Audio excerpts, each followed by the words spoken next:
Last class में हम लोगों ने ये पढ़ा था कि इक्वेशन ऑफ मोशन में क्वेश्चन कैसे सॉल्व करने हैं। ठीक है, मोशन अंडर ग्रेविटी हम लोग पढ़ेंगे आज, और उसमें हम लोग को वही मोशन, इक्वेशन ऑफ मोशन को यूज करना है, बट ग्रेविटी के अंदर कैसे यूज करना है उस बात को समझना है। तो जो एक्सेलरेशन अभी तक हम लोग को अलग अलग हो सकता था, अलग अलग केसेस में मोशन अंडर ग्रेविटी में वो एक्सेलरेशन फिक्स होता है और एक्सेलरेशन ग्रेविटी के ही बराबर होता है। तो हमको हमेशा एक्सेलरेशन की वैल्यू g के बराबर लेनी है। g 9.8 होता है, बट क्वेश्चन सॉल्व करने के लिए हम उसको 10 लिया करेंगे। एग्जाम में जब भी कोई क्वेश्चन आएगा तो बताया रहेगा कि हमको g की वैल्यू कितनी लेनी है। ठीक है, तो मोशन अंडर ग्रेविटी पढ़ते हैं।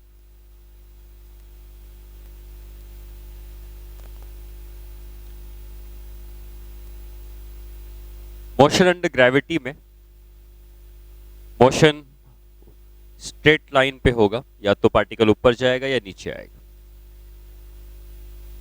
तो हमें एक साइन कन्वेंशन यूज करना पड़ेगा, जैसे मैंने आपको पहले ही बताया है कि हमें एक साइन कन्वेंशन यूज करना है। और साइन कन्वेंशन ये है कि हम ऊपर का डायरेक्शन हमेशा पॉजिटिव लिया करेंगे और नीचे का डायरेक्शन हमेशा नेगेटिव लिया करेंगे। आप उसका उल्टा भी ले सकते हैं, नीचे पॉजिटिव ऊपर नेगेटिव भी ले सकते हैं, बट हम जो कन्वेंशन मैं यूज करने वाला हूं उसमें ऊपर पॉजिटिव और नीचे नेगेटिव लेते हैं। अब क्योंकि ग्रेविटी हमेशा नीचे की तरफ लगती है, पार्टिकल ऊपर जाएगा तब भी ग्रेविटी नीचे लगेगी, पार्टिकल नीचे आएगा तब भी ग्रेविटी नीचे लगेगी, इसलिए जो एक्सेलरेशन की वैल्यू है उसको हम हमेशा लेंगे -g के बराबर। माइनस इसलिए लगाया गया क्योंकि नीचे का डायरेक्शन नेगेटिव है और ग्रेविटी भी नीचे है। ग्रेविटी एक्सेलरेशन ही होती है जिसको एक्सेलरेशन ड्यू टू ग्रेविटी कहते हैं, इसलिए एक की वैल्यू हमेशा हमें नेगेटिव लेनी। पार्टिकल ऊपर भी जा सकता है, लौट के नीचे भी आ सकता है, चाहे जैसा जाए ए हमेशा हमें नेगेटिव लेना है। ठीक है, ये साइन कन्वेंशन हमें यूज करना है। अब डिफरेंट केसेस इसमें राइज हो सकते हैं कि पार्टिकल को हमने फेंका ये ग्राउंड से ऊपर गया और फिर वापस आके ग्राउंड में गिर गया। तो हो सकता है कि आप उसको ग्राउंड से फेंकेंगे ऊपर और वापस आके ग्राउंड में गिर जाएगा, ऐसा हो सकता है।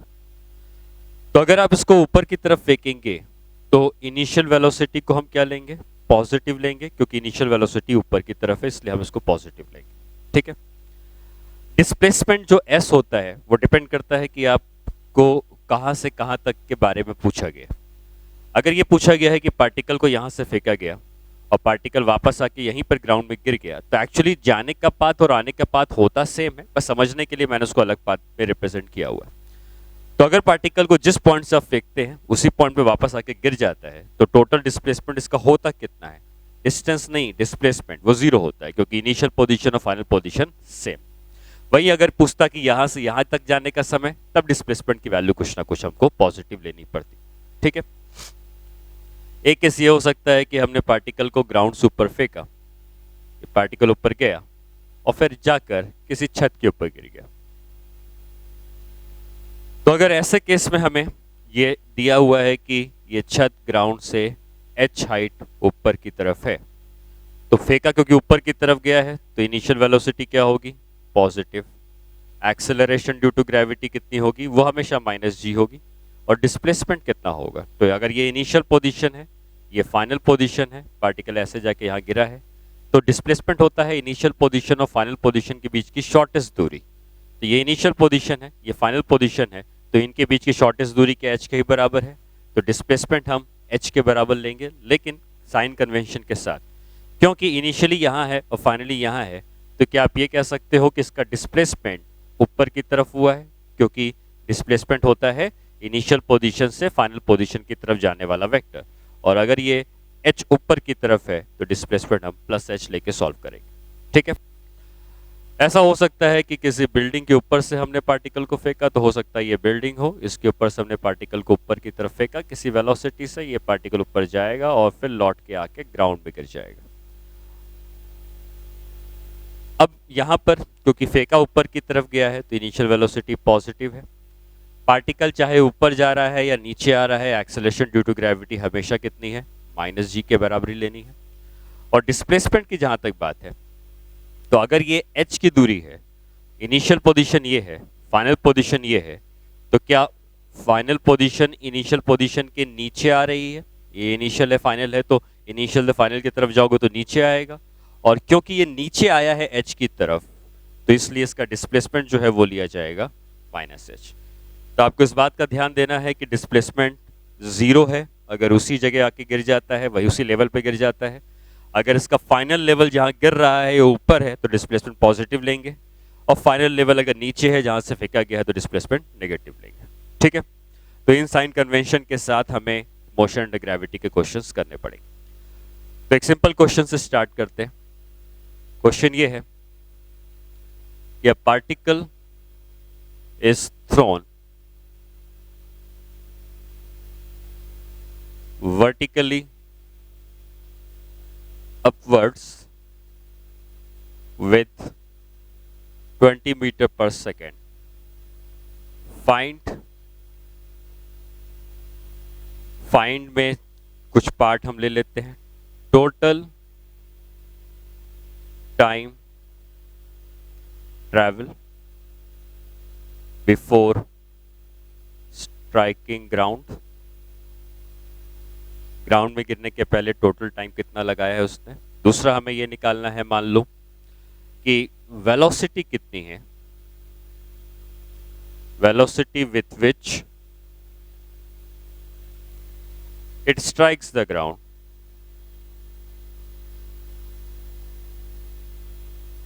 और तीसरा ये पता करना है कि मैक्सिमम हाइट ट्रैवल्ड।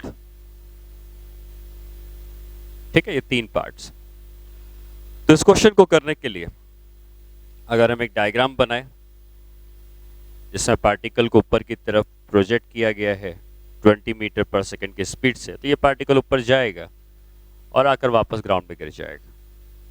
ठीक है, तो यहां पर हमको पॉइंट्स का नाम दे देते हैं। मान लो जहां से फेंका गया है वो A है, मैक्सिमम हाइट पे पहुंचा तो वो पॉइंट B है, और ग्राउंड में गिरा उस पॉइंट को C कहते हैं। हमेशा जब भी पार्टिकल अपनी मैक्सिमम हाइट पे पहुंचता है तो वहां पर उसकी वेलोसिटी जो होती है वो 0 होती है, ये याद रखना है, क्योंकि ये ऊपर तब तक चलता रहता है जब तक वेलोसिटी होती है, और कम होते होते वेलोसिटी 0 होती है। 0 होने के बाद ये रुकता है और वापस लौट के ग्राउंड में आके गिर जाता है। ठीक है, तो हाईएस्ट पॉइंट पे उसकी वेलोसिटी हमेशा 0 होगी। अब हमें अगर निकालना है टोटल टाइम ऑफ ट्रैवल, मतलब हमें कहां से कहां तक का समय निकालना है, हमें A से लेकर C तक का समय निकालना है। A इनिशियल पॉइंट है, C फाइनल पॉइंट है, A से लेकर C तक का समय निकालना है। क्या क्या पता है इसमें लिख लेते हैं। इनिशियल वेलोसिटी 20 के बराबर है जो हमको दी है, प्लस 20 क्योंकि ऊपर की तरफ फेंका गया है।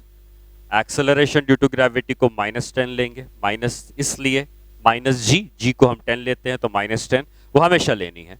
और डिस्प्लेसमेंट कितना है इसका, क्योंकि ये जहां से फेंका गया C वहीं पर है, उसी जगह पर है, तो डिस्प्लेसमेंट इसका 0 हो गया। ठीक, अब अगर हमें निकालना है कि इसने टोटल टाइम कितना ट्रैवल किया, तो टोटल टाइम ऑफ ट्रैवल आ जाएगा। और हमें फाइनल वेलोसिटी निकालनी है। फाइनल वेलोसिटी में फाइनल वेलोसिटी कहाँ की आएगी, C की आएगी, क्योंकि C फाइनल पॉइंट है, तो वो भी निकाल सकते हैं। तो अगर हम यूज करते हैं S is equal to ut plus half AT², तो डिस्प्लेसमेंट 0 है, इनिशियल वेलोसिटी 20 है, टाइम नहीं पता, हाफ एक्सेलरेशन -10 है, टाइम का स्क्वायर, तो ये बच जाएगा 0 is equal to 20t minus 5t²। तो यहां बन जाएगा t² minus 4t is equal to 0। t को कॉमन ले लोगे, t minus 4 is equal to 0। ठीक है, इस इक्वेशन के 2 सॉल्यूशंस, और वो 2 सॉल्यूशंस क्या क्या आएंगे। एक हो सकता है कि टाइम 0 हो तो ये पूरी इक्वेशन 0 हो जाएगी, और दूसरा हो सकता है कि ये वाला टर्म 0 हो तो टाइम हो जाएगा 4 सेकेंड। तो t is equal to 0 and t is equal to 4 second 2 answer आए। 2 आंसर का मतलब ये है कि जब टाइम 0 था तो पार्टिकल A पे ही था, तो उस समय उसका डिस्प्लेसमेंट ऑलरेडी 0 था, और डिस्प्लेसमेंट को जब हमने 0 किया है तो डिस्प्लेसमेंट 0 2 समय पर हुआ है। एक t इज इक्वल टू 0 पर, क्योंकि यहाँ पर वो already t is equal to 0 पे यहीं पे था, और दूसरा डिस्प्लेसमेंट 0 हुआ है t इज इक्वल टू 4 पर। t इज इक्वल टू 4 ये समय है जब वो लौट के वापस आ चुका है। तो क्योंकि हमको A से C का समय पूछा गया है तो हम आंसर कौन सा लेंगे, t is equal to 4 second. तो टोटल टाइम ऑफ ट्रैवल इस क्वेश्चन का हो जाएगा 4 सेकेंड। ठीक है, फाइनल वेलोसिटी पूछा गया है जिससे पार्टिकल ग्राउंड में स्ट्राइक करता है। हम t निकाल चुके हैं, और अगर हमें v निकालना है तो हम v is equal to u plus AT का यूज कर सकते हैं। v is equal to u plus AT में u है 20, a है -10, टाइम है 4, v को निकालते हैं तो v आता है -20।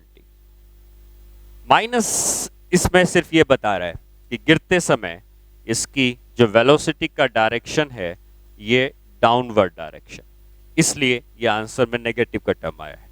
और कितनी स्पीड से गिर रहा है तो वो 20 मीटर पर सेकंड की स्पीड से गिर रहा था। 20 उसका मैग्नीट्यूड बता रहा है कि 20 की स्पीड से गिर रहा है, और माइनस ये बता रहा है कि ये नीचे की तरफ जा रहा है। ठीक है, इस तरीके से उसकी फाइनल वेलोसिटी हमने निकाली। और तीसरा पार्ट जो इस क्वेश्चन का है, इसमें मैक्सिमम हाइट निकालनी है हमें।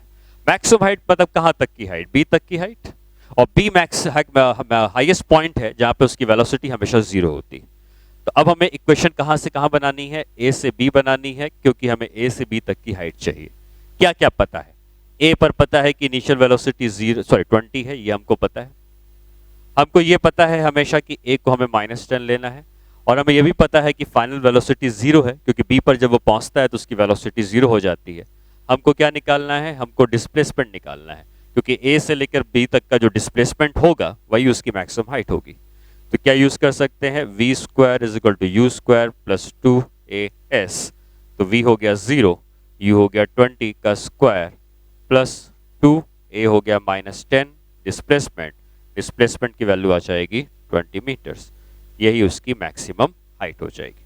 ठीक है, तो ये 3 पार्ट थे इस क्वेश्चन में, जिसमें हमें टाइम ऑफ ट्रैवल निकालना था, हमें उसकी वेलोसिटी निकालनी थी जिस वेलोसिटी से ग्राउंड में गिर रहा है, और हमें ये निकालना था कि उसने मैक्सिमम हाइट कितनी ट्रैवल करी है। कुछ बातें आप हमेशा याद रखेंगे इस तरह के क्वेश्चंस में।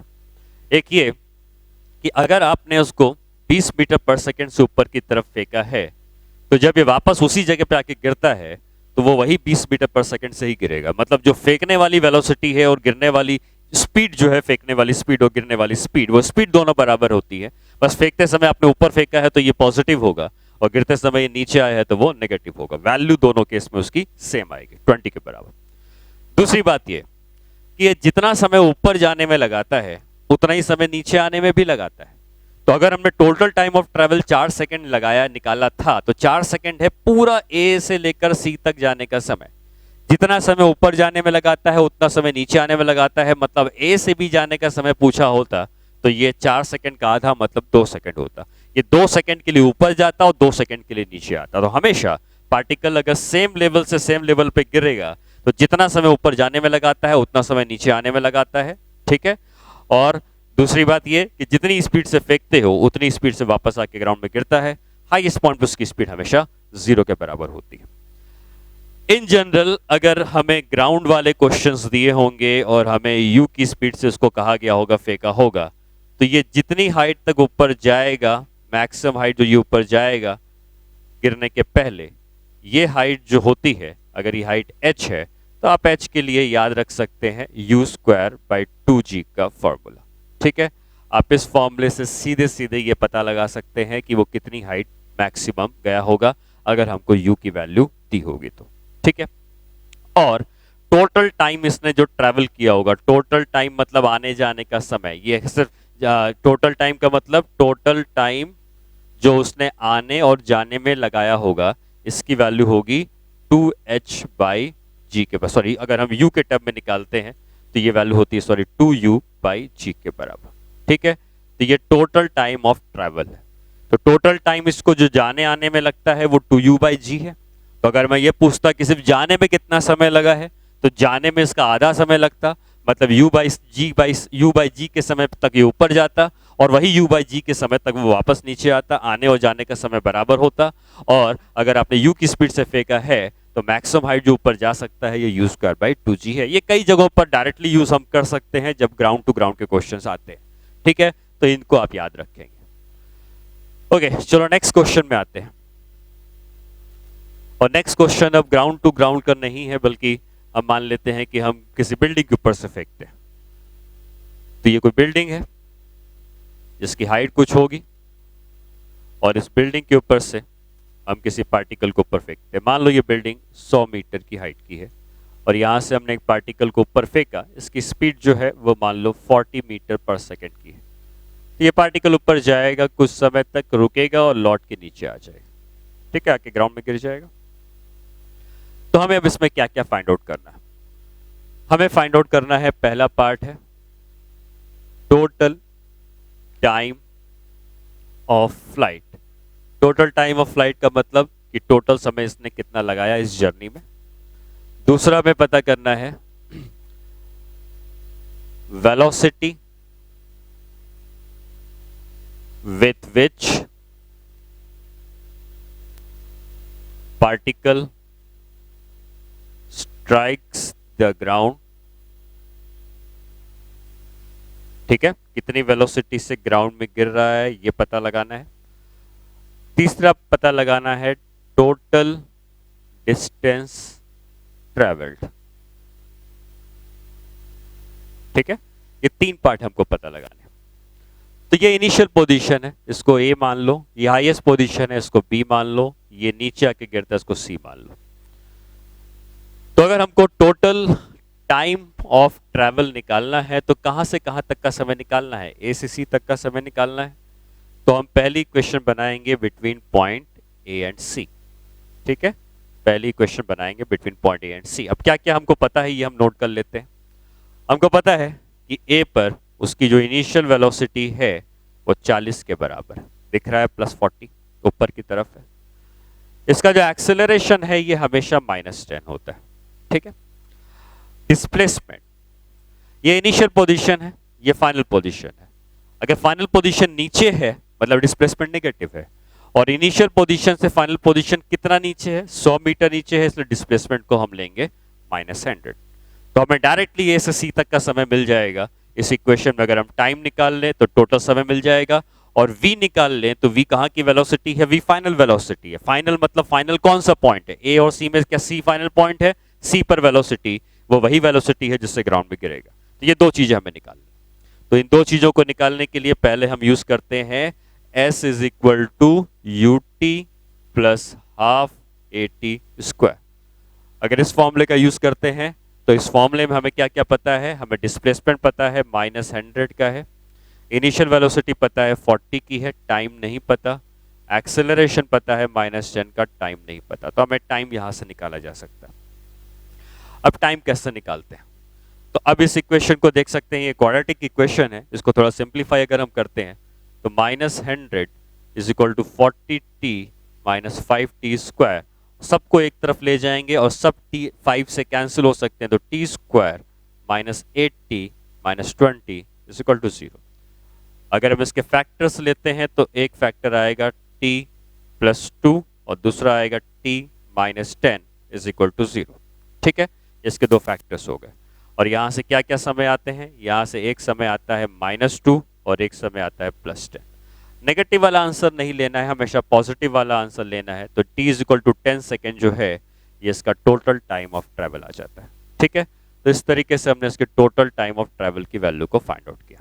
ये पहला पार्ट था। हमें फाइनल वेलोसिटी निकालनी है जिस वेलोसिटी से ग्राउंड में गिर रहा है। तो अब हम कौन सी इक्वेशन यूज करेंगे? v is equal to u plus at। u की वैल्यू कितनी हमको दी है? 40 हम लिख देते हैं। a कितना है? -10। टाइम हमने निकाला है 10 सेकेंड, तो v की वैल्यू आ जाती है -60। माइनस खाली ये बता रहा है कि नीचे की तरफ जा रहा है, आंसर इसका 60 मीटर पर सेकेंड होगा। 60 मीटर पर सेकेंड नीचे की तरफ। ठीक है, ये second part of the problem हो गया। Third part, total distance travelled. Total distance travel की जहां तक बात है तो टोटल डिस्टेंस ट्रैवल मतलब हमको A से B और फिर B से C तक की दूरी चाहिए। तो इसके लिए आप क्या कर सकते हो कि अगर मैं तुमसे सिर्फ ये पूछता कि A से तक B तक की दूरी निकालो, तो अभी मैंने कुछ देर पहले बताया कि अगर आप U की स्पीड से फेंकते हैं और ये H की हाइट जाता है, जहां से फेंका है वहां से मैक्सिमम हाइट जो जाता है ये H, इस H को क्या हम u²/2g लिख सकते हैं? इसका मतलब अगर हमें A से B तक की हाइट निकालनी होती तो A से B तक की हाइट को हम क्या कह सकते हैं? A से B तक की हाइट को हम कह सकते हैं जो H होता है उसका वो u²/2g के बराबर लिखा जा सकता है, जो फॉर्मूला मैंने बताया था। अब इस फॉर्मूले में u कितना है? u की वैल्यू है 40, तो 40 का square by 2 times of gravity 10। इस फॉर्मूले में g को माइनस नहीं पुट करोगे, ये फॉर्मूला है। जो फॉर्मूला होता है वो ऑलरेडी साइन कन्वेंशन लगा के आया होता है, तो इसमें g की वैल्यू जो 10 होती है वही रखेंगे या माइनस नहीं लगाएंगे। ठीक है, तो हाइट की वैल्यू कितनी आ जाएगी? ये आ जाएगा 1600/20, मतलब हाइट कितनी आ गई? 80 मीटर। इसका मतलब ये रहा कि जहां से ये फेंका गया था, जो पॉइंट ए से फेंका गया था, इस पॉइंट ए से बी तक की दूरी कितनी है? ये दूरी है 80 मीटर के बराबर। क्या ये 80 मीटर ऊपर जाएगा तो फिर यहां से यहां तक की दूरी भी तो 80 मीटर ही होगी, क्योंकि वापस भी तो नीचे 80 मीटर आएगा। 80 मीटर ऊपर जाएगा तो 80 मीटर नीचे आएगा। बाकी ये दूरी कितनी है? ये 100 मीटर है जो हमको ऑलरेडी दी हुई है, तो ये हो गया 100 मीटर। तो टोटल डिस्टेंस कितना लिख सकते हैं? 80 + 100। तो टोटल डिस्टेंस ट्रेवल्ड अगर हमको निकालना था तो टोटल डिस्टेंस की वैल्यू हम लिख सकते हैं 80 मीटर + 80 मीटर + 100 मीटर। तो ये 160 + 100 तो हो जाएगा 260 मीटर्स। ठीक है, इस तरीके से हमने इस प्रॉब्लम को डिफरेंट पार्ट जो भी पूछे गए थे उसको हमने सॉल्व करके निकाला। ठीक है, नेक्स्ट क्वेश्चन में आते हैं। और नेक्स्ट क्वेश्चन में और क्या क्या मोशन एंड ग्रेविटी पे क्वेश्चन बन सकते हैं उसको देखते हैं। ठीक है, तो नेक्स्ट क्वेश्चन कुछ इस तरीके का है कि एक पार्टिकल को ग्राउंड से ऊपर फेंका गया, ये ऊपर जाएगा और लौट के वापस नीचे आ जाएगा। मान लो उसको फेंका गया है 40 मीटर पर सेकंड की स्पीड से। ठीक है, तो जब ये ऊपर जाएगा तो कभी ना कभी ये 60 कुछ हाइट तक जाएगा। अगर हाइट हम निकालते हैं मैक्सिमम हाइट कितनी जाएगा तो वो हम निकालेंगे u²/2g से, तो वो 80 ही आएगी। ठीक है, लेकिन हमसे ये नहीं पूछा है कि मैक्सिमम हाइट कितनी जाएगा, हमसे ये पूछा है कि find the times at which particle is at a height of 60 meters। ठीक है, तो बेसिकली हमसे ये पूछा है कि पार्टिकल कौन कौन से समय पर 60 मीटर की हाइट पर होगा। तो जैसा मैंने बताया कि अगर आप हाइट निकालते तो ये पूरी हाइट 80 मीटर आती, लेकिन 60 मीटर तो नीचे ही होगा, 60 मीटर तो उससे कम ही है। तो हमसे ये पूछ रहा है कि पार्टिकल 60 मीटर की हाइट पर कब कब पहुंचेगा। तो आप डायग्राम से देख के बता सकते हैं कि 2 बार पहुंचेगा। एक बार यहां पर पहुंचेगा जब ये ऊपर जा रहा होता, एक बार यहां पहुंचेगा जब ये नीचे आ रहा होता। तो ऊपर जाते समय एक बार पहुंचेगा लेकिन रुकेगा नहीं, फिर और ऊपर जाएगा, फिर लौट के वापस आएगा और नीचे आते समय फिर से 60 मीटर की हाइट पे पहुंचेगा। ठीक है, तो हमें अगर हम इस पॉइंट को ए कह दें, इस पॉइंट को बी कह दें, तो बेसिकली हमें ये कहा गया है कि इनिशियल वेलोसिटी कितनी है? इनिशियल वेलोसिटी है 40, ऊपर की तरफ है तो पॉजिटिव ले लेंगे। एक्सेलरेशन ड्यू टू ग्रेविटी को कितना लेना है? -10। और हमसे ये पूछा गया है कि जिस भी समय अगर उसकी हाइट 60 मीटर के बराबर हो, चाहे बी पर हो या यहां पर हो, डिस्प्लेसमेंट का मतलब होता है इनिशियल पोजीशन से फाइनल पोजीशन की शॉर्टेस्ट दूरी। तो जब ये यहां पर होगा तब भी इसका डिस्प्लेसमेंट 60 मीटर होगा, और जब यहां पर होगा तब भी इसका डिस्प्लेसमेंट 60 मीटर होगा, क्योंकि डिस्प्लेसमेंट होता है इनिशियल पोजीशन से फाइनल पोजीशन तक की दूरी। इसका मतलब हम डिस्प्लेसमेंट को जब 60 मीटर लिखेंगे तो हमें ऐसे 2 टाइम अपने आप आ जाने चाहिए, क्योंकि ये 60 मीटर का डिस्प्लेसमेंट एक बार नहीं हुआ है। जब यहां पर था तब भी ये 60 मीटर की हाइट पे था, और जब यहां पे था तब भी ये 60 मीटर की हाइट पे था। और हमें निकालना है टाइम। तो हम क्या यूज कर सकते हैं? S = ut + ½ at²। ठीक है, डिस्प्लेसमेंट कितना है? 60 मीटर लिख देते हैं। इनिशियल वेलोसिटी कितनी है? 40 है। टाइम निकालना है। एक्सेलरेशन कितना है? -10 t²। ठीक है, इतना हो जाएगा। अब अगर हम इसको थोड़ा रीअरेंज करते हैं तो ये हो जाता है 60 = 40t - 5t²। ठीक है, ये क्वाड्रेटिक बनती है, सब 5 से कैंसिल हो जाएंगे, t को इधर ले आएंगे तो t² - 8t प्लस कितना आ जाएगा? ये 5 से कैंसिल होकर 12 = 0। ठीक है, इसके 2 फैक्टर्स कौन कौन से आएंगे? एक आएगा t - 2 और दूसरा आएगा t - 6 = 0। ठीक है, 2 फैक्टर्स है।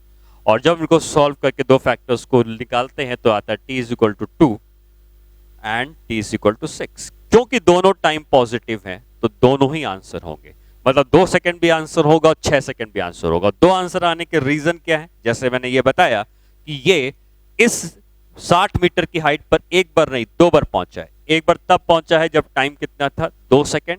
यहां पे रुका नहीं और ऊपर गया, और फिर दोबारा पहुंचा जब टाइम कितना था? 6 सेकंड। तो ये 2 बार उस जगह पर पहुंचा था, एक बार 2 सेकंड के बाद और एक बार 6 सेकंड के बाद। ठीक है, यहां से यहां तक के बीच में कितना समय लगाया?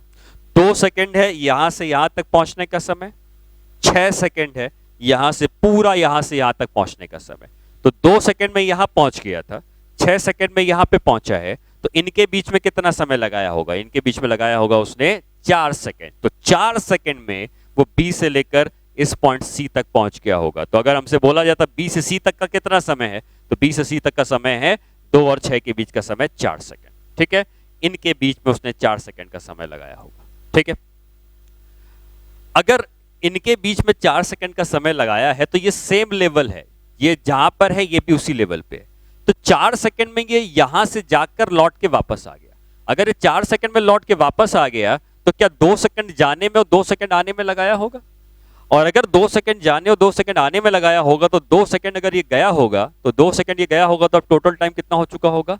4 सेकंड। तो 4 सेकंड में हाईएस्ट पॉइंट पे पहुंचा होगा। फिर 2 सेकंड के बाद 2 से 2 सेकंड जोड़े तो 4 सेकंड आ गया, यहां पहुंच गया। अगले 2 सेकंड में यहां पहुंच गया। यहां कब पहुंचेगा? जितना समय ऊपर जाने में लगाता है कहीं से भी, अगर हम यहां से ऊपर जाने का समय देखते हैं तो यहां से टोटल ऊपर कितने समय में गया है? 4 सेकंड। तो लौटेगा भी कितने समय में? 4 सेकंड। इसका मतलब यहां पे कब पहुंचा होगा?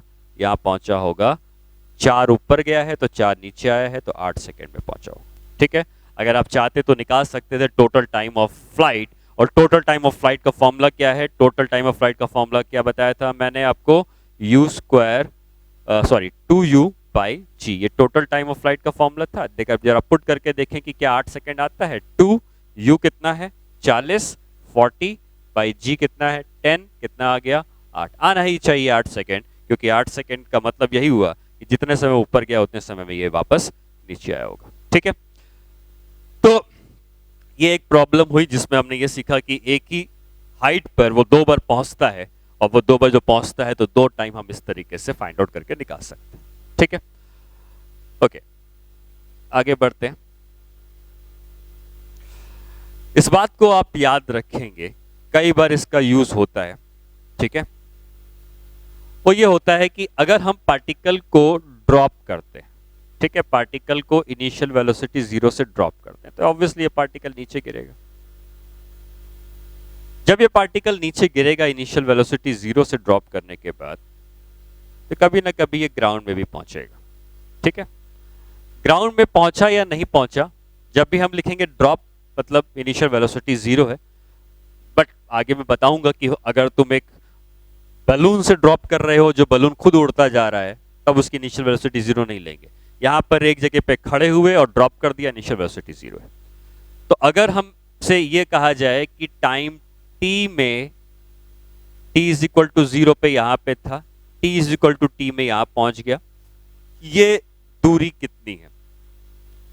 तो इसके लिए आप यूज करोगे s is equal to u t plus half a t square, और s is equal to u t plus half a t square करके ये जो h आएगा इसको आप डायरेक्टली यूज करोगे हाफ जी टी स्क्वायर। इतनी हाइट ये गिरता है टाइम t पे। ये काफी जगह पर यूजफुल हो जाता है, इसलिए मैं आपको डायरेक्टली बता रहा हूं कि अगर आपको कभी भी इनिशियल वेलोसिटी 0 दी होगी तो टाइम t में ये जितनी हाइट नीचे गिरेगा वो इतनी हाइट की वैल्यू होगी हाफ जी टी स्क्वायर। ये फॉर्मूला है, तो इसमें g हमेशा हम +10 लिखेंगे जिससे कि हमको हाइट मिल जाए कितनी हाइट नीचे आ रहा है। ठीक है, अच्छा, अब अगर कोई भी पार्टिकल जिसको हम फेंकते हैं तो ये ऊपर जाता है फिर लौट के नीचे भी आता है। ठीक है, कुछ चीजें हैं जो मैं बता चुका हूं, उसको थोड़ा सा और समझ लेते हैं। अगर आपने इसको पॉइंट ए से जितनी स्पीड से ऊपर फेंका है, मैंने बताया कि जब वो वापस ग्राउंड में गिरता है, मान लो इस पॉइंट को मैं बी कहता हूं, तो स्पीड जो ए पर है और जो स्पीड बी पर है दोनों सेम होती है, ए और बी की स्पीड सेम होती है। कुछ देर के बाद मान लो ये यहां पहुंच जाता है, ऊपर जा रहा था, यहां पहुंच जाता है, इसको सी कहते हैं। अगर सी पर इसकी स्पीड वीसी है तो ये कभी ना कभी लौट के भी उसी लेवल पे पहुंचेगा, और लौटते समय उसकी स्पीड वीडी है। क्योंकि ये दोनों सेम लेवल पर हैं तो आप अभी भी कह सकते हो कि सी की स्पीड और डी की स्पीड सेम, दोनों की स्पीड सेम। ठीक है, और हाईएस्ट पॉइंट पे जब पहुंचता है, अगर इसको ई कह देते हैं, तो हाईएस्ट पॉइंट पे उसकी स्पीड कितनी होती है? 0 होती है।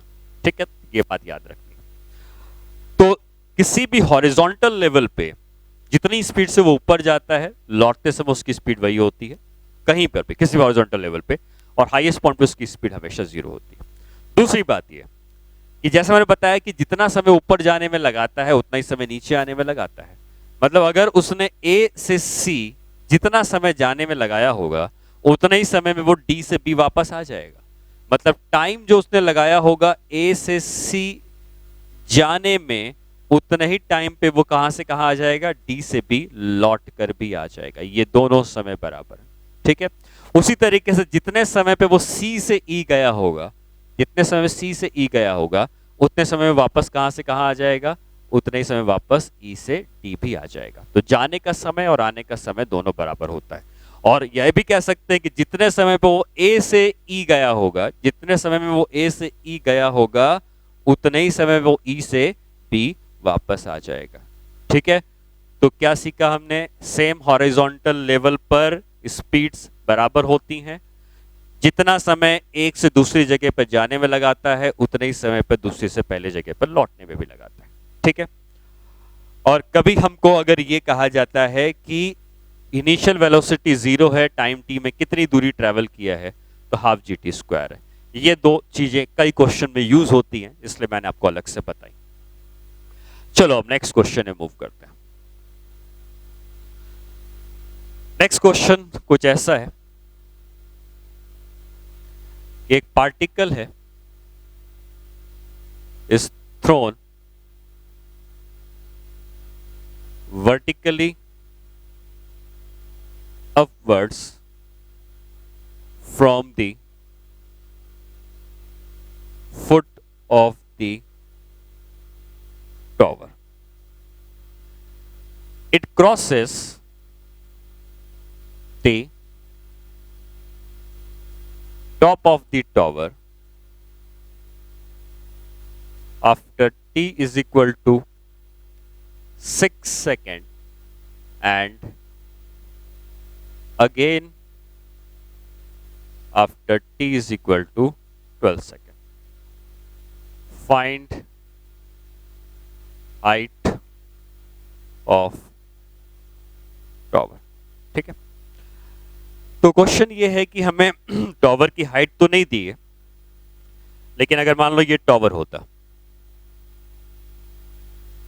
और इस टॉवर का जो फुट है वो यहां पर कहीं पर है, इस टॉवर के फुट से एक पार्टिकल को ऊपर की तरफ फेंका गया, यहां से ऊपर की तरफ फेंका गया। कितनी वेलोसिटी से फेंका गया नहीं दिया है, लेकिन जब ये पार्टिकल ऊपर जाएगा तो कभी ना कभी टॉवर के टॉप को क्रॉस करेगा। कब करेगा, यहां पे करेगा। यहां पे इसने टॉवर के टॉप को क्रॉस किया। जब इसने यहां पे टॉवर के टॉप को क्रॉस किया तो इस समय अब तक 6 सेकंड टोटल बीत चुके हैं, लेकिन ये रुका नहीं, ये फिर और ऊपर गया और ऊपर जाके वापस नीचे आने लगा। जब नीचे आएगा तो फिर एक समय ऐसा आएगा जब ये टॉवर को फिर से क्रॉस करेगा और अब तक का टोटल समय बीत चुका है 12 सेकंड। टोटल समय की मैं बात कर रहा हूं, स्टार्टिंग से यहां तक का 6 सेकंड था, स्टार्टिंग से यहां तक का 12 सेकंड था। हमसे पूछा गया है कि टॉवर की हाइट क्या है, ठीक है। तो अगर हम इस पॉइंट को ए कह दें, इसको बी कह दें, इसको सी कहें, इसको डी कहें और इसको ई कहें, तो टॉवर की हाइट का मतलब ए से बी तक की हाइट, ठीक है। हमको यू नहीं दिया है, हमको यू दिया होता तो हमको टाइम पता है यहां से यहां तक का, ए हमको पता है कि हमेशा -10 लेना है, ए पता है, टी पता है, यू पता होता तो s is equal to u t plus half a t इसको लगाते आंसर आ जाता, लेकिन हमको यू नहीं दिया तो हम यू निकालने की कोशिश करते हैं, ठीक है। या यू नहीं भी निकालेंगे तब भी हम क्वेश्चन कर सकते हैं। कैसे करते हैं इसको देखते हैं। अगर हम ये बात करें कि ये यहां पे कब पहुंचा, 6 सेकंड में ही ऊपर पहुंच गया था, ठीक है। और कितना समय लगाएगा यहां पहुंचने में, तो हमें यह पता है कि 6 और 12 मतलब 6 सेकंड पे यहां पे था, 12 सेकंड पे यहां पे था, तो इसके बीच में उसने कितना समय लगाया है, 6 सेकंड लगाया है। इन 6 सेकंड्स में क्या वो 3 सेकंड ऊपर जाएगा और 3 सेकंड नीचे आएगा, ये कह सकते हैं। तो अगर ये 3 सेकंड ऊपर जाएगा तो 6 सेकंड तो ऑलरेडी हो चुके थे, 3 सेकंड और ऊपर जाएगा तो टोटल टाइम हो जाएगा 9 सेकंड, और फिर अगले 3 सेकंड मतलब 12 सेकंड में उसी लेवल पे पहुंच जाएगा। तो 9 सेकंड वो समय था जब ये ऊपर पहुंच गया, ठीक। यहां पर ये पहुंचा था 9 सेकंड में, यहां पहुंचा था 12 सेकंड में। यहां पर इसकी वेलोसिटी होती कितनी है, यहां पे इसकी वेलोसिटी होती है 0, हाईएस्ट पॉइंट पे वेलोसिटी 0 होती है, ठीक है। कहीं पर भी उसकी वेलोसिटी 0 है, तो जब ये लौट रहा है, तो मैंने आपको बताया कि इनिशियल वेलोसिटी 0 से जब वो चलता है तो t टाइम पे वो कितना चलता है, h is equal to half g t square. तो क्या ये वाली हाइट हम निकाल सकते हैं h is equal to half g t square से? तो इस हाइट को हम कह सकते हैं हाफ, g की वैल्यू 10, टाइम कितना बिताया है इसके बीच में 3 सेकेंड, 3 का स्क्वायर कितना आ जाएगा, ये 9, 90, 45 मीटर ये हो गया, ठीक। उसी तरीके से अगर हमसे ये पूछा जाता कि ये टोटल हाइट कितनी है, तभी भी हम इसी फॉर्मूले को लगा सकते हैं, क्योंकि यहां पर इनिशियल वेलोसिटी 0 है। जब ये यहां से यहां गिर रहा है, तो ये गिरते समय अगर 0 से स्टार्ट करता है तो हाफ जी टी स्क्वायर चलता है। तो यहां से यहां पे समय कितना बिताया है उसने, समय निकाल सकते हैं। यहां से यहां पर कितने समय पहुंचा, 9 सेकंड में, आएगा भी कितने समय में, 9 सेकंड में। तो यहां पे जब ये पहुंचेगा तो टोटल समय कितना बीत चुका होगा अब तक, 18 सेकंड। 9 सेकंड ऊपर गया था, 9 में यहां पहुंचा, 9 सेकंड में नीचे आ गया। क्या ये हाइट निकाल सकते हैं? ये हाइट के लिए यही formula, h is equal to half g, कितना समय लगाया है 9 से 18 के बीच में, 9 second, half g t square. कितना आ जाएगा ये आ जाएगा 81, 810, 810 का आधा, 810 का आधा कितना हो जाएगा, 405 मीटर, ठीक है। ये 405 मीटर है, ये 45 मीटर है। टॉवर की हाइट इतनी है, ये निकालनी है।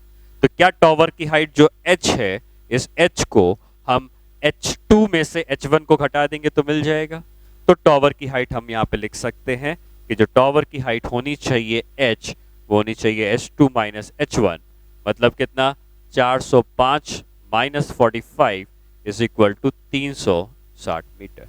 ये टॉवर की हाइट हो गई, ठीक है। इस तरीके से हम टॉवर की हाइट को फाइंड आउट कर सकते हैं।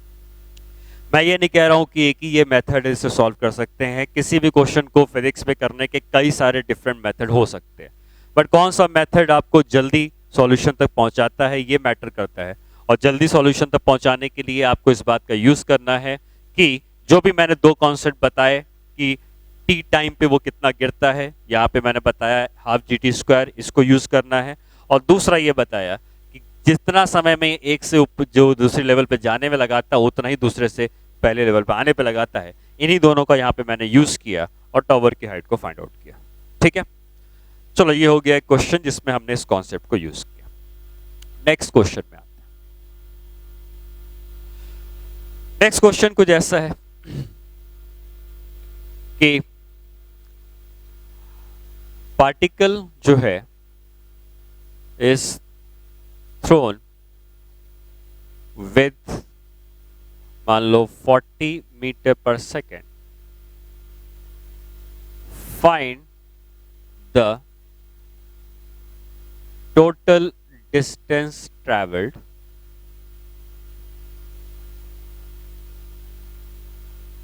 between t is equal to 3 and t is equal to 6 second, ठीक है।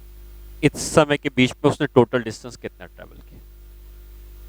तो क्योंकि ये क्वेश्चन कुछ इस तरीके का है मोशन अंडर ग्रेविटी का, और मोशन अंडर ग्रेविटी में होता क्या है कि पार्टिकल एक ही तरफ नहीं चलता रहता, ये जाता है और फिर लौट के आता है। आप जब s is equal to u t plus half a t square use करते हैं, तो ये s is equal to u t plus half a t square displacement बताता है, ये डिस्टेंस नहीं बताता है। तो जब डिस्टेंस निकालना होता है मोशन अंडर ग्रेविटी के क्वेश्चन में, तो आपको इस बात का ध्यान रखना है, या ऐसे कोई भी क्वेश्चन में जहां पे पार्टिकल लौटने लगता है, एक स्ट्रेट लाइन पे चलता जा रहा है लेकिन लौटने लगता है, तो उस तरीके के क्वेश्चन में अगर डिस्टेंस पूछता है तो आपको सबसे पहले ये बताना होता है, ये पता करना होता है कि वो हाईएस्ट पॉइंट पर कितने समय के बाद पहुंचा होगा। सबसे पहले मतलब लौटना कहां से शुरू किया होगा। जहां से भी लौटना शुरू किया होगा ऑब्वियसली उसकी यहां वेलोसिटी 0 हो जाएगी, लेकिन कहां से लौटना शुरू किया होगा उस समय का, वो समय कितना है, ठीक है। तो पहला काम यह है कि हमें अगर दिया है कि इसको 40 मीटर पर सेकेंड से फेंका गया है, तो हमें यह पता लगाना है कि कितने समय ऊपर पहुंचेगा। हम लोगों ने टाइम ऑफ फ्लाइट का फॉर्मूला पढ़ा था कि ग्राउंड से ग्राउंड में अगर फेंका जाए तो टोटल टाइम ऑफ फ्लाइट कितनी थी, टोटल टाइम ऑफ फ्लाइट थी 2u/g। तो सिर्फ ऊपर जाने में कितना समय लगाएगा, ऊपर जाने में कितना समय लगाएगा, 2u/g का आधा लिख सकते हैं u/g। फिर से रिपीट कर रहा हूं, 2u/g टोटल समय था जाने आने का मिला के, सिर्फ जाने का समय निकालना है तो उसका आधा समय u/g, और u कितना है 40, g कितना है 10, कितना आ गया 4 सेकेंड, मतलब 4 सेकेंड के बाद ये हाईएस्ट पॉइंट पे पहुंचा होगा। तो t इज इक्वल टू 0 पे ये यहां पर था, t इज इक्वल टू 4 पे ये यहां पहुंच गया। यहां कब पहुंचेगा, जितना जाने में उतना आने में, तो हम कह सकते हैं t इज इक्वल टू 8 पे यहां पहुंच जाएगा। ठीक है, अब हमसे क्या पूछा गया है, क्वेश्चन पढ़ें। Find the distance travelled between t is equal to 3 and t is equal to 6। 4 second पे यहां पे था, तो 3 सेकेंड में कहीं पहले होगा, मान लेते हैं यहां पे कहीं होगा 3 सेकेंड में। ठीक है, और 6 सेकेंड में, 8 सेकेंड में यहां है तो मान लेते हैं 6 सेकेंड में यहां है। तो बेसिकली हमें यह पूछा है कि 3 सेकेंड से 6 सेकेंड के बीच में ये जो दूरी उसने ट्रेवल करी है, ये दूरी हमको निकालनी। ठीक है, अब जरा ध्यान से समझने की जरूरत है कि हम इसको निकालेंगे कैसे। मैंने कहा अगेन, कई सारे क्वेश्चन को, कई सारे मेथड हो सकते हैं किसी क्वेश्चन को करने के लिए, बट कौन सा तरीका हमें जल्दी पहुंचाता है वो तरीका हम समझते हैं। अगर हमें ये पता है कि यहाँ पे इसकी वेलोसिटी 0 है, तो ये वाली दूरी निकालने में मुझे, मेरे ख्याल से तुम्हें कोई दिक्कत नहीं होगी, क्योंकि जब भी 0 वेलोसिटी से चलता है तो t टाइम पे वो कितना चल जाता है, वो चल जाता है हाफ g/t²। g कितना है 10, और 4 सेकेंड और 6 सेकेंड के बीच में कितना समय लगाया उसने, 2 सेकेंड, तो 2 सेकेंड का स्क्वायर कितना हो जाएगा, ये हो जाएगा 40/2 मतलब 20 मीटर। ठीक है, ये तो हमने निकाल लिया 20 मीटर। ये पता करना है, इधर वाला पता करना है। इसके लिए एक बात समझें आप, 3 सेकेंड में यहां है, 4 सेकेंड में यहां है, ये इस लेवल पे वापस भी तो कभी ना कभी पहुंचा होगा। कब पहुंचेगा, जितना समय जाने में उतना समय आने में। कितना समय जाने में लगाया, 1 सेकेंड, क्या अगले 1 सेकेंड पे ये वापस उसी लेवल पे पहुंच जाएगा, और जब ये यहां पहुंचेगा तब तक टोटल समय कितना बीत चुका होगा, 5 सेकेंड। 1 सेकेंड ऊपर गया और 1 सेकेंड नीचे आया। ठीक, अब अगर हम किसी तरीके से ये वाली दूरी निकाल लें, ये वाली दूरी, तो ये वाली दूरी और ये वाली दूरी बराबर होगी, क्योंकि जितना ये है उतना ये है, तो हमको निकालना ये है, बट हम निकालेंगे इसको। ठीक है, क्यों, क्योंकि गिरने वाला समय हमें पता है कि t टाइम में हाफ g/t² चलता है, तो क्या ये वाला समय निकाला जा सकता है यहां से यहां तक का, और ये समय कितना हो जाएगा, ये टाइम को मैं इधर रख देता हूं। टाइम हमने निकाला था u/g से, u था 40, g था 10, ये आ गया था 4। ठीक है, ये हम निकाल चुके हैं ऑलरेडी। अब हम निकालना चाहते हैं यहां से यहां तक की दूरी। कैसे निकालेंगे, यहां पे 4 सेकेंड पे है, यहां 5 सेकेंड है। 1 सेकेंड में कितना चलेगा, हाफ g/t²। कितना आ जाएगा, ये आ जाएगा 5 मीटर। 5 मीटर आ जाएगा, और अगर ये 5 मीटर है तो क्या ये भी 5 मीटर ही होगा। अब हमसे पूछा क्या गया है, हमसे पूछा गया है ये पूरी दूरी, कहां से कहां तक की दूरी, 3 सेकेंड यहां पर है, 3 सेकेंड से चलता हुआ जब ये पहुंचा 6 सेकेंड में, तो हमको ये दूरी पूरी निकालने को कहा गया है। ठीक, ये पूरी दूरी तो हमको पता है कितनी है, 20 मीटर, और ये दूरी जो है ये c के बराबर है, और ये दूरी कितनी आई थी, 5 मीटर। तो ये 5 मीटर है, तो ये भी 5 मीटर, 5 + 20, तो टोटल डिस्टेंस हम लिख सकते हैं 5 + 20 मिला के 25 मीटर। ठीक है, इस तरीके से हम टोटल डिस्टेंस निकालेंगे। तो कभी भी हमको टोटल डिस्टेंस निकालने को कहता है ऐसे क्वेश्चंस में जहां पे पाथ उसका लौटने लगता है, तो सबसे पहले ये पता करते हैं कि हाईएस्ट पॉइंट पे कब पहुंचा, वो समय निकाल लेते हैं। लौटना शुरू कर रहा है उसका समय निकाल लेते हैं, फिर इधर का समय अलग से निकालते हैं, इधर का समय अलग से निकालते हैं। तो इधर का समय जो निकालना है उसके लिए सीधे हाफ g/t² यूज कर लिया।